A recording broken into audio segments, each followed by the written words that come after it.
Áttundi liður á dagskrá okkar í dag eru kosningar og fyrirgefið 9. liður, kosning forseta og skrifara bæjarstjórnar til 1 árs.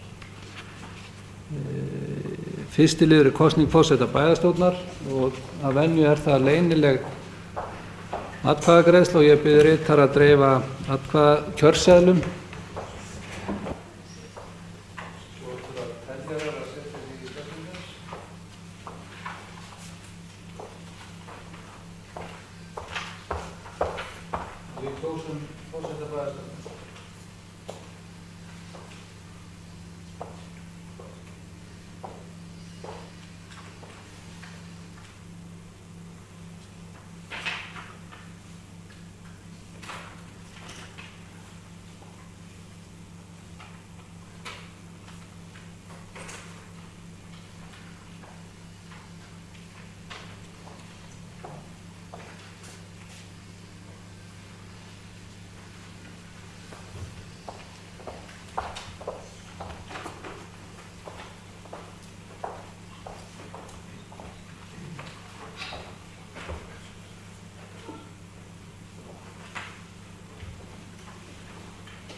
Sigrún Björk Jakobsdóttir, Sigrún Björk Jakobsdóttir, Sigrún Björk Jakobsdóttir, Auður Seðill,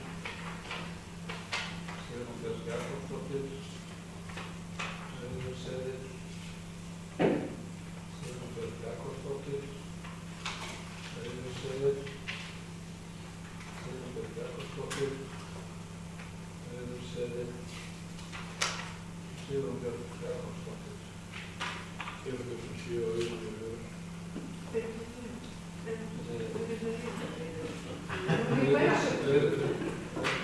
Björk Sigrún Björk Jakobsdóttir hefur verið kjörin forseti bæjarstjórnar Akureyrar með 7 atkvæðum. Auðir seðlar við kjöri voru 4. Og ég bið nýkjörin forseta að taka við stjórn fundarins.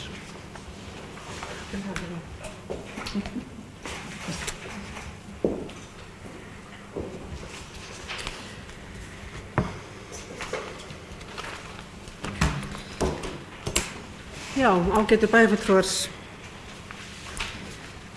þakka ykkur fyrir þetta. Og þá er næsti liður á dagskrá kosning 1. og 2. varaforseta bæjarstjórnar. Og það hefur komið fram tillaga að Sigrún Stefánsdóttir verði 1. varaforseti bæjarstjórnar og við ætlum að hafa þann háttinn á og við greiðum atkvæði með handauppréttingu en ekki í leynilega kosningu. Og ég bið þá bæjarfulltrúa sem staðfesta þessa kosningu eða samþykkja þessa kosningu að gefa merki.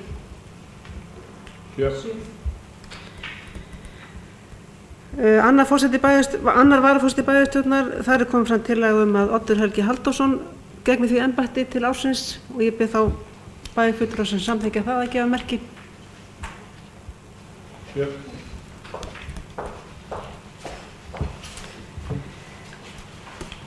Þá er næsta mál kosning 2 skrifara bæjarstjórnar og 2 til vara og það eru tillaga að aðalskrifarar verði Elín Margrét Hallgrímsdóttir og Jóhannes Gunnar Bjarnason og varamenn verði Helena Þór Karlsdóttir og Baldvin H. Sigurðsson og ég bið þá bæjarfulltrúa sem samþykkja þetta að gefa merki. 7. Og þá eru þessi aðilar rétt kjörnir skrifarar bæjarstjórnar til 1 árs. Kláriði bara fundinn.